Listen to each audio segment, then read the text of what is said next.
C'est l'édito sport de Virginie Fulpin. Depuis hier, Michel Platini est à nouveau libre d'exercer des fonctions dans le football. Sa suspension a pris fin. Pour vous, Virginie, il doit viser la présidence de la FIFA plutôt que la Fédération française de football ? Oui, pour le panache, mais aussi pour le calendrier. L'élection à la présidence de la Fédération française, c'est dans un an. Ça me semble un peu tôt. Michel Platini n'en a pas tout à fait fini avec ses ennuis judiciaires.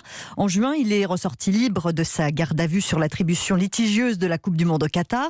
Mais le parquet financier n'a pas encore bouclé son enquête. Donc imaginez, s'il était mis en examen pendant la campagne ou même une fois élu président de la FFF, franchement, le foot français n'a pas besoin de ça. Michel Platini est forcément conscient de ce risque. L'élection à la tête de la FIFA, c'est en 2023, c'est beaucoup mieux. D'ici là, il n'aura plus d'épée de Damoclès au-dessus de la tête. Pour se présenter, il faut avoir un rôle actif dans le foot pendant 2 ans avant l'élection.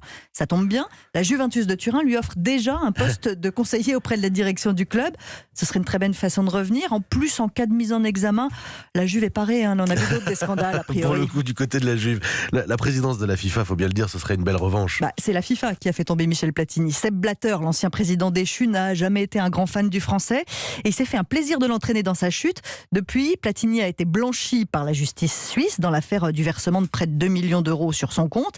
D'ailleurs, il a déposé plainte pour dénonciation calomnieuse. Revenir par cette porte, ce serait le meilleur pied de nez. Des amis de Michel Platini lui conseillent de se présenter, de gagner et de s'en aller. C'est drôle, mais ce serait peut-être mieux d'être un vrai patron de la FIFA, un ancien joueur, quelqu'un qui connaît le terrain, ça nous changerait. Parce que pour l'instant, avec le président Gianni Infantino, la FIFA est meilleure en business qu'en foot. Donc une campagne de Michel Platini avec le jeu au centre des débats, ça ferait du bien. Revenir aux fondamentaux, comme on dit au rugby.